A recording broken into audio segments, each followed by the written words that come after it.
Hello and welcome to Restoring Our American Republic. I'm Chuck Benoit with The Nature of Things, where we are realigning God, government, and natural law so that we might restore our American Republic. The following is from the Institute of the Constitution, the American View of the Constitution course, which I've taught several times and would like to share some things with you about Islam. And it would begin like this. Our conflict in America is not just with radical Islam, it is with the religion of Islam itself, which does not support our founding principles of liberty, equality, creator-endowed rights, freedom of worship, and more. Again, that's a direct quote from the Institute on the Constitution. And they have a series here, Can a Good Muslim Be a Good American? Theologically, no, because his allegiance is to Allah, the moon god of Arabia. Religiously, no, because no other religion is accepted by Allah except Islam. Scripturally, no. His allegiance is to the 5 pillars of Islam and the Quran.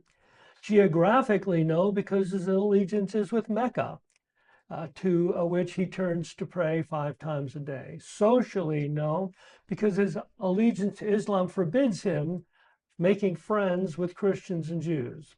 Politically, no, because he must submit to the mullah, the spiritual leaders, who teach annihilation of Israel and the destruction of America, the great Satan. Domestically, no, because he's instructed to marry 4 women and beat and scourge his wife when she disobeys him. Intellectually, no, because he cannot accept the American Constitution, since it's based on a biblical or natural law, biblical principles, and he believes the Bible to be corrupt. Philosophically, no, because Islam, Muhammad, and the Quran do not allow freedom of religion or expression. Democracy and Islam cannot coexist. Every Muslim government is either dictatorial or autocratic. Spiritually, no, because when we declare one nation under God, the Christian God is loving and kind, while Allah is never referred to as a heavenly father, nor is he ever called love in the Quran's 99 excellent names.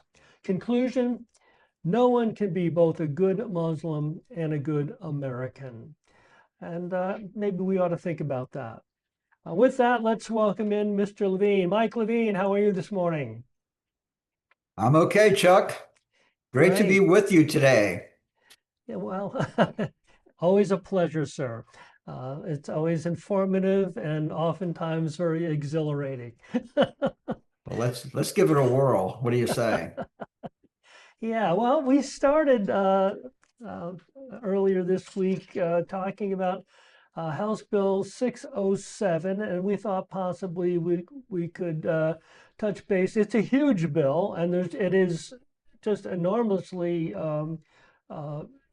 encompasses so many different things. But you found some very interesting things that we ought to be talking about regarding this bill.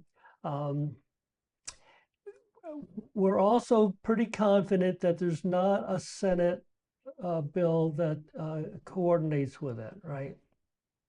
A companion Senate bill. We don't see, if you go to the Florida House website and click on bills and enter the number 607 in the 2026 category coming up, you'll see that the Senate has 2 bills filed that have similarities to this bill, but they're very industry specific.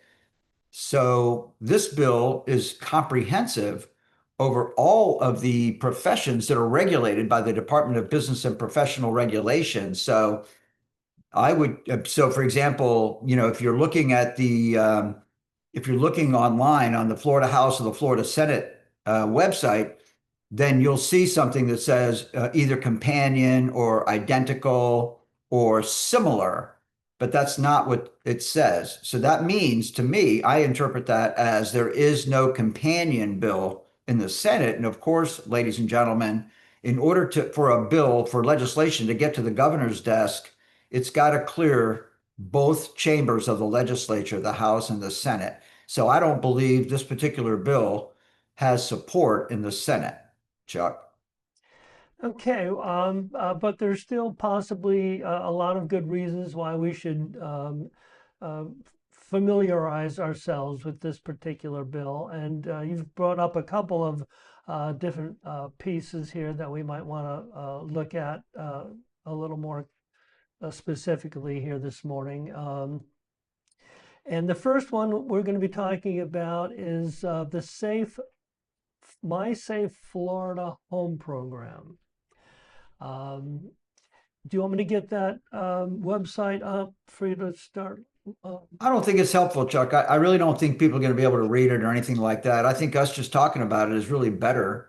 I Okay. don't know the benefit of displaying it other than let people know that it's out there. So, for example, ladies and gentlemen, um, the My Safe Florida Home and My Safe Florida Condominium program are both managed under the Department of Financial Services. And while this legislation is not in law, the Department of Financial Services is already publishing it on their website. So that's an interesting little caveat on this subject is that these guys are already publishing, the impact of this legislation, even though it doesn't even have a Senate sponsor. Now, there's a long time to go. Well, the 13th of January is the last day to file. So it's very possible that it could pick up a Senate sponsor, and it would be unlikely that, Taylor Yarkowski is the sponsor of this bill. And I don't know, if I was Taylor Yarkowski, I'd be looking for a Senate sponsor. So I'm guessing that Representative Yarkowski is looking for a Senate sponsor, and maybe he has some traction on it, but nobody's pulled the trigger. I don't know. But it'd be very easy to just duplicate it on the Senate side. And they could be waiting for it to get through committee because it's already been through one committee and it's got one more committee stop. And maybe after it's through committee and all the amendments have been made to it, maybe somebody will, on the Senate side, will sponsor a identical bill. That's possible. Again, we have until January 13th in order to get that done if you're in favor of getting this onto the governor's desk, Chuck. Okay, well, uh, just to talk a little bit more about it, it does offer three major steps to the program. And one is inspection. I'm going to read, if you don't want me to put it up on the thing, it's having a Yeah. quality wind mitigation inspection done to your home is the first step toward making it stronger to withstand hurricanes and saving you money on your home insurance. Is that all it does, you think? Oh, it totally is not all it does. Okay. Again, to be honest with you, it's almost misleading. Okay. Because this is what I thought. First of all, I just want to tell our audience, that today we had a guest scheduled to come on and talk about the guest's experience. They were a J6er. They were arrested for J6 and all that. And our guest canceled because it was just too emotional. They couldn't uh, walk us through their experience without becoming emotional. So our guest canceled. So, of course, I was already working on HB 607. So I just kind of started where I left off and scrolled through, and I found this Florida Homes and Florida Condominiums Act. And the whole thing says, I'm just going to refer to my notes here real quick, that the three responsibilities under the act, the reason the government needs to get involved in home safety, particularly associated with natural disasters, is to provide fiscal accountability. Let that sink in. To provide contract management, and then to provide strategic leadership over, I'm assuming, the recovery from natural disasters. And then, of course, so that's number one. As our CFO, Blazing Golglia, points out, we're not seeing a lot of fiscal accountability in the government. So here we are about to lop another $100 million program into the government oversight, while our CFO is telling us that the government really doesn't provide great fiscal accountability. So we're just going to double down on ineffectiveness and inefficiency. Point number one, right? And then if you can imagine the state of Florida getting involved in contract management over restoration of properties that are damaged by natural disasters, as a homeowner, as a business owner, a real estate owner, I'd rather do it myself than let the government do it. And strategic planning, I think, sadly, I hate to say it out loud, but I personally think that strategic planning is a failure. So I don't think that. And then to make it even worse, we create a brand new cottage industry for inspectors. So these inspectors go out, inspect your property, and then you can apply for a grant to restore your property after a storm. And that may sound great, okay? But keep in mind, this isn't that now Florida taxpayers are going to pay in addition to the already exorbitant insurance premiums we're paying to insure our property, Chuck. I mean, to me, this is just, I mean, this is a major expansion of government. So, our friends at the Republican Liberty Caucus have a few tenets that they believe is the objective of the Republican Liberty Caucus. And one of them is to limit the size of government, reduce taxes. Those are two fundamental tenets of the Republican Liberty Caucus, which I totally support.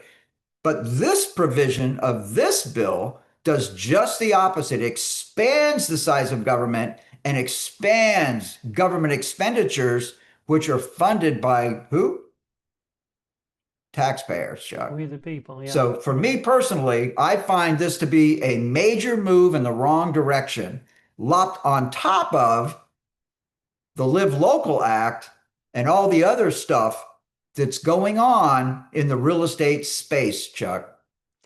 Yes, well, looking through all of this, it gave me the impression they felt like once you went through all these inspections, you should expect lower insurance costs. Well, why do we need the grant then? Yeah, right. I guess. Right. But, and I got news for you. The grant is going to be a big deal. right. Yeah. So, right? I mean, it's going to be a big deal. So again, Chuck, none of this all comes with big price tags, right? The Live Local Act, $100 million appropriation, plus all the administrative costs of running the program. I can't wait to see the numbers associated with this. So, what we're saying here, I guess, just to kind of summarize a little bit, we're dealing with HB 607 in total, and there is no Senate. I have a guest. Go ahead, Chuck. Continue. I'm sorry.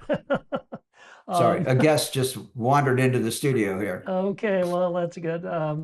Great. So we're dealing with HB 607, which does not have a Senate companion bill yet. And so we need to make sure people understand that. And this My Safe Florida Home program, although it has a website up already, there's nothing in our legislation that supports anything on it right now. And our opinion, maybe I'll say your opinion, because I don't really know enough about these things. I'm willing to learn, though. Hopefully, our viewing audience is willing as well. It doesn't really seem like it's designed to do what it's saying it's going to do, which is to lower our insurance premiums. So is there anything else we want? Chuck, if you want to look at that, I mean, you could, from an actuarial standpoint, say that since the state of Florida has appropriated $100 million or whatever the number is for grants, then you could also write into the insurance laws that those grant funds will be expended before insurance recovery, and there could be a positive impact on insurance rates. But again, now you're just taking money from one taxpayer and giving it to another, which any conservative is against that. right? So I'm not a fan of it, and I'm really not a fan because I can give you many situations under Florida law where Florida law creates cottage industries that just simply make everything more expensive, Chuck. And this Yeah, does that with the inspector program. that's pretty much the way Right. our So, government for me, seems. look, here's a very fundamental question. Does this legislation make the government bigger or smaller? Obviously, the answer is very obvious. When you start creating cottage industries, an inspection industry associated with natural disasters, and you create grant funding, then you're making the government bigger. And the idea that they're going to provide, strategic leadership, fiscal accountability, and contract management, that to me is something that I'm not interested in the government doing. Yeah, I get it. Well, let's go ahead and move on to another section of this HB 607 that you kind of stumbled over, and that is I'm going to go ahead and put it up for a little bit. Section 8, subsection 3 of Section 310.00015 Florida statutes is amended to read. We're talking about ship pilots, not plane pilots, piloting regulations, general provisions, the rate setting process, the issuance of licenses only in numbers deemed necessary or prudent by the department, and other aspects of the economic regulation of piloting established in this chapter are intended to protect the public from the adverse effects of unrestricted competition, which would result from an unlimited number of licensed pilots being allowed to market their services on the basis of lower prices rather than safety concerns. So, what did you find out about this bill? You just read it, Chuck. So basically, the state of Florida thinks it's a good idea to limit the number of pilot licenses because if we had too many pilots, then the price of piloting would go down, as if that's a problem. I don't get it, Chuck. Well, I obviously don't get it either. So, I really don't. And then you're going to get into, just so you know, and then they also, the state of Florida is actually going to have a little board or a commission that regulates the price of piloting. So that means that the state is going to set the compensation model for ship pilots. If I'm a ship pilot, I don't want the government setting my rate. Although, who knows? I think in this particular situation, my instincts tell me that the state, again, keeping in mind, ship pilots are very well compensated. As I was telling you off camera, Chuck, I got a friend of mine who has a friend who's a ship pilot. This guy makes well over $300,000 a year. He's a ship pilot. So the intent of this legislation is not to, obviously, it specifically says that it is against free market competition in the ship pilot business. They literally tell you in the bill that they're here to prop up the price of piloting, Chuck. That's just not what I want the government doing. I'm dying to hear your comment. well, again, we just look at this bill, in total, and these particular things in particular. It's just more government regulation, government taking over every aspect of economics and our lives. These are not Republican ideals, and whether you just said it or we talked about it earlier, uh, the free market is going to take care of the price of things if we would just let it. I'll be honest with you, Chuck. I am blown away that a bill like this can be sponsored by a Republican. It's just it blows my head off. Okay. It's so that's where I'm at. I think that's pretty clear. Would you say, am I vague about that, or you think I've adequately expressed my sentiment? You typically are very good at expressing yourself. We did have a question, a comment. It's Please crazy. explain piloting. And what we're talking about is piloting a ship or a ship captain. And there are maritime pilots and there are harbor pilots, although they're pretty much the same. A harbor pilot would be an individual who is more readily prepared to help a ship move through a harbor, which is, very, very, very difficult because you're not dealing with the open seas. You're dealing with a limited amount of water and plenty of other vessels on that water. So a And harbor if you don't pilot, mind, Chuck, sure, go ahead. like for example, the harbor pilot would be on board a ship in support of the ship pilot because he's familiar with the terrain, what they're navigating through. So Right. I guess we just saw this big sailboat knock down the bridge in Massachusetts or wherever it was, right? And this is what we're talking about. We're talking about having somebody on the ship in addition to the pilot of the ship. So we'll have multiple pilots on the ship, but the pilot that we're talking about right now would board the ship and consult with the person driving the boat, right, to assist them in navigating through very specific waters. Right.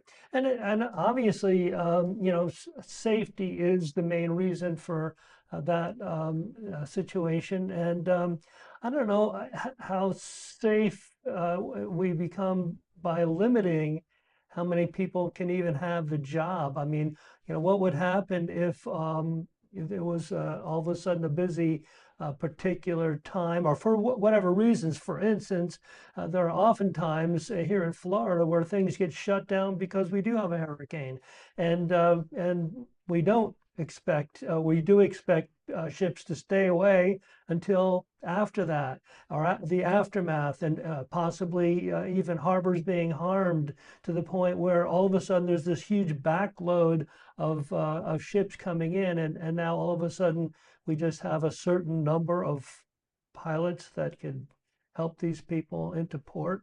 I don't see where that in and of itself makes us safer. And Chuck, it's interesting too, with the job market the way it is, and we're looking for, career paths for our kids and grandkids and whatever. And again, keeping in mind that technology in this business is amazing as well, right? And has been for a long time, but especially with artificial intelligence and that level of technology, um, we need career opportunities for our young people and to limit. And this is a great job.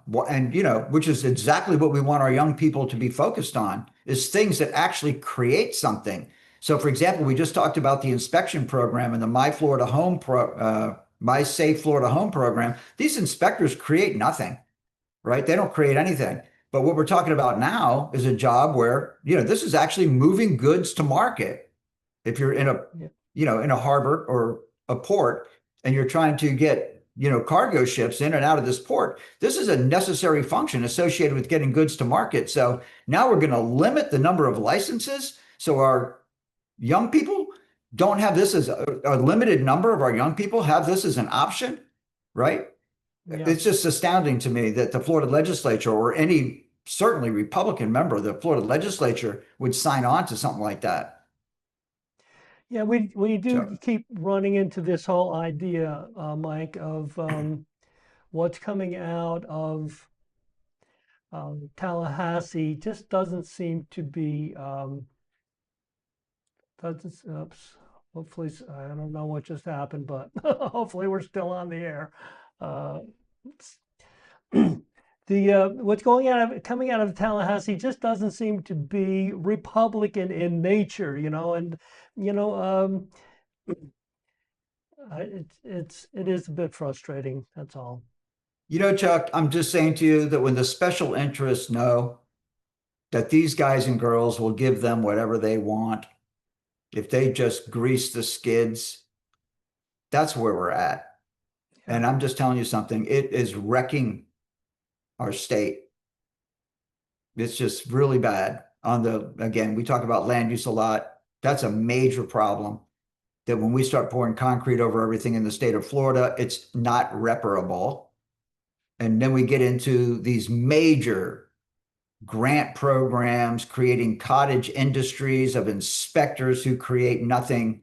It's amazing. And it's just rampant, not just in Florida, but around the country, because of course, all the states kind of follow the lead of other states and, and that kind of thing, but which we talked about many times on this show. But it really is disgusting. And of course, we, the people, let's just say, the grassroots, have no mechanism for standing up against these things, which I'm working on, Chuck. Yeah, yeah, and I guess what the idea of giving our audience something to do. I would like to know, who wrote this bill and why our Representative Taylor Yarkowski signed on to it. What was his intentions, and is he genuinely legislating from a Republican mindset? What could we do other than Chuck, we know possibly? Taylor Yarkowski. We know Taylor Yarkowski. Taylor Yarkowski has no clue what it means to be a principled Republican. It's not in his mindset at all. He has no idea. Again, you and I both know that Taylor Yarkowski was not involved in any political um, organization, had no political background before every single elected official in Lake County endorsed him. And we know him well and have talked to him about these subjects before. The guy doesn't have a clue what it is to be a Republican. He doesn't. I mean, any member of the Republican Executive Committee here in Lake County, Florida, would make a better case for what it is to be a principal Republican than Taylor Yarkowski. He will tell you, he'll give you reasons why expanding the size of government is a good idea. And we know that because he's done it. He's done it in our meetings. He stood at a microphone in our meetings and told us why expanding the government is a good idea. And he'll tell you the same thing about this, right? I'd like to have him on. Let's invite him on. I'd love him to defend this. Yeah, well, I'd love to know if he knows about anything in it. Well, I promise you that, again, you know what? I don't want to digress into that, okay? But I Yeah, am right. saying that I assure you that as he attempts to defend the provisions in this bill, he will demonstrate his complete lack of understanding of the principles of limited government, free markets, etc. Correct. Well, we are just about out of our time. So, Mike, why don't I give you the floor and give us a closing remark?